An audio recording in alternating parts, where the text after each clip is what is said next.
Today I'm going to be covering the case of the Fort Myers 8. On March 23, 2007, 8 sets of skeletal remains were found in a wooded area of Fort Myers, Florida. A land surveyor discovered 2 human skulls in a wooded area while surveying the land for development. After the Fort Myers police, with the help of area agencies, cadaver dogs, and forensic experts, searched the surrounding area, authorities recovered a total of 8 sets of skeletal remains. The remains were found within 50 yards of one another in a 10-acre crime scene area. The remains were buried but close to the surface, just 1 or 2 inches deep.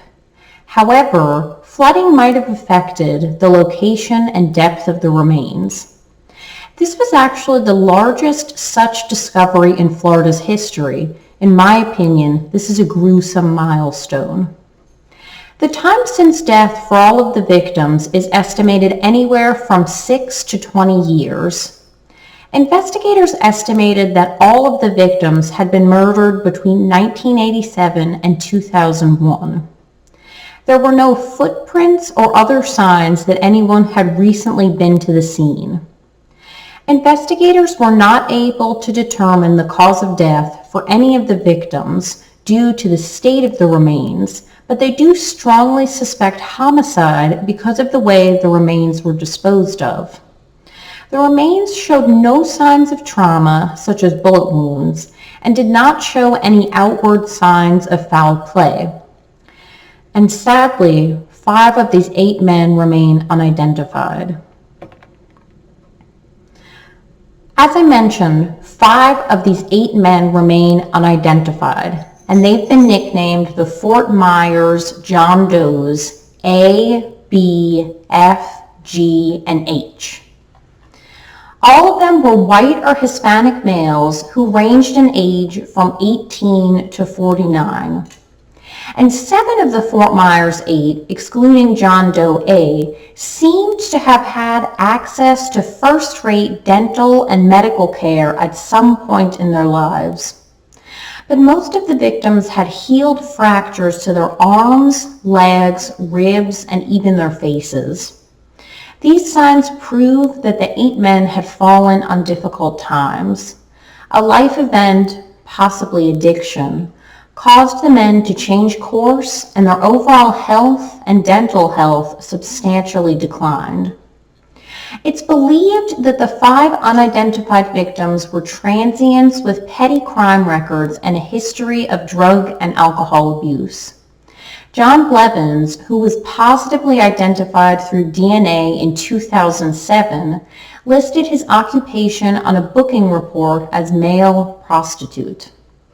Jonathan Ty Hay, who was positively identified through DNA in 2008, was a former drug addict, alcoholic, and drifter with a petty crime record.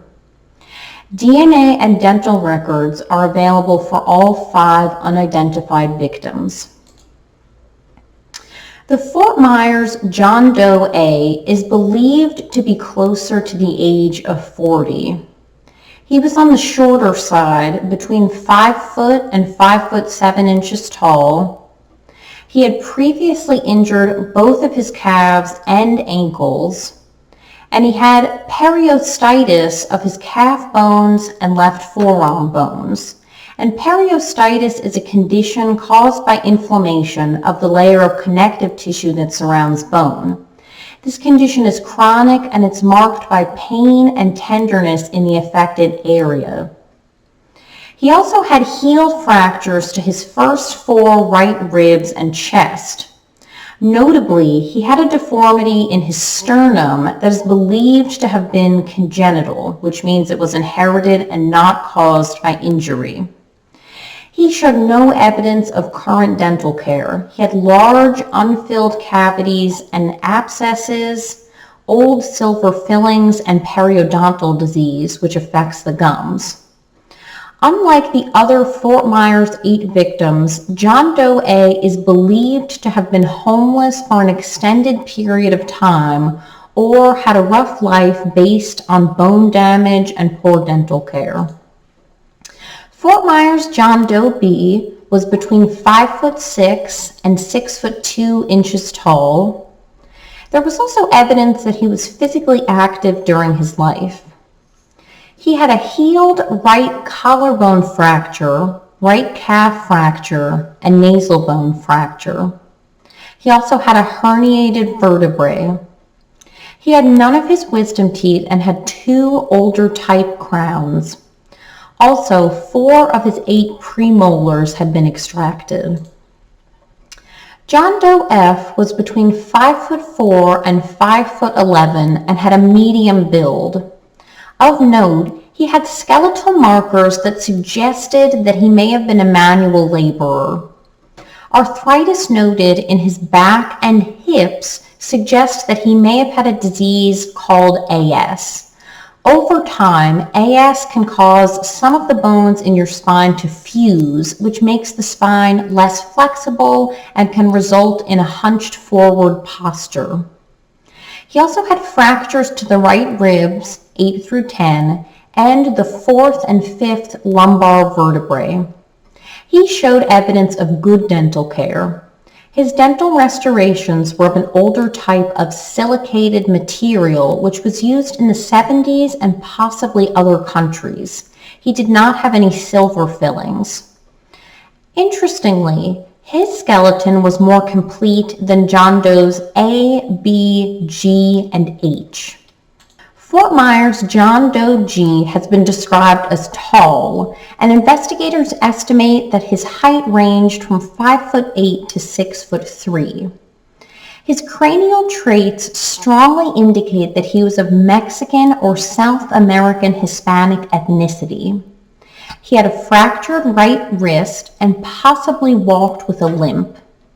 He also had current dental work and silver fillings on his back teeth. Fort Myers John Doe H is believed to have been primarily white with a possible unknown admixture. And an admixture just means that there was a small percent of his ancestry that was not European.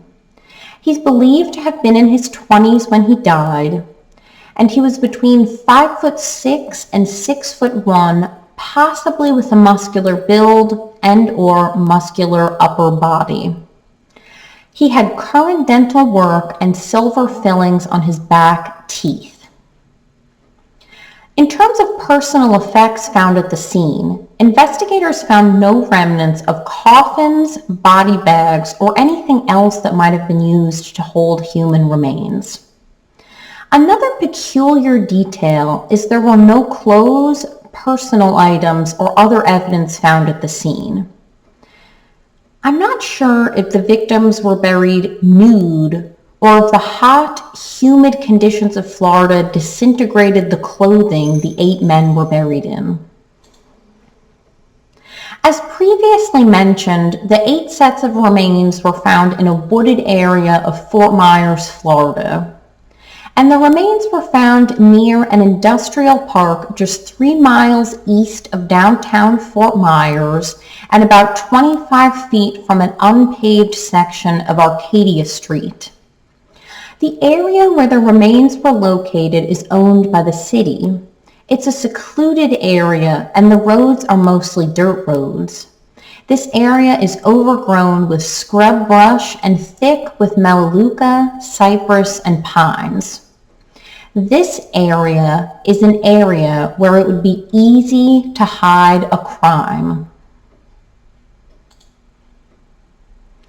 The prime suspect in the Fort Myers 8 slayings is Daniel Conahan, who's a convicted murderer and suspected serial killer. He's currently on death row in Florida for the 1996 murder of Richard Montgomery, who was found tied to a tree and had been strangled, raped, and sexually mutilated. Conahan has only been convicted of that one murder, but has been linked to over a dozen, mostly of transient, high-risk victims in Charlotte County, Florida. This string of murders came to be known as the Hog Trail Murders. And just for geographic reference, Charlotte County neighbors Lee County, which is the county Fort Myers is located in. And just as a little background information on the Hog Trail murders, the bodies of 6 men who had been raped, murdered, and mutilated were found from 1994 to 1996. These victims were similar in age and life circumstance to the Fort Myers 8 victims. Also, the Fort Myers 8 were found quite close to Conahan's known dump site. Conahan became a suspect in the Fort Myers 8 case because during his 1999 trial for the murder of Richard Montgomery, a drifter named Stanley Burden testified that Conahan had tied him naked to a tree and tried to strangle him at a place within a mile of the site where the 8 sets of remains were found. The degree of skeletonization of the 8 sets of remains suggested that the time since death was a minimum of 3 to 4 years prior to discovery. Conahan has been incarcerated since 1999 and would have been unavailable to commit these murders if they actually did occur between 2003 and 2004. Even though the Hog Trail murder victims were found within a 10-mile radius of each other, the bodies were disposed of in different sites and they were often posed. A fixed disposal site where 8 bodies were dumped contrasts with this method of disposal. And it's been theorized that Conahan is responsible for the Hog Trail murders, but that another serial killer is responsible for the Fort Myers 8 slayings. And although unlikely, it's also been theorized that the same serial killer is responsible for both the Hog Trail murders and the Fort Myers 8 slayings, but that person isn't Daniel Conahan. I'm going to include contact information for local law enforcement in both the description box and on the screen. If you have any information that can help authorities identify the 5 nameless Fort Myers 8 victims, I urge you to come forward to help their families reclaim them and put them to rest. Thank you.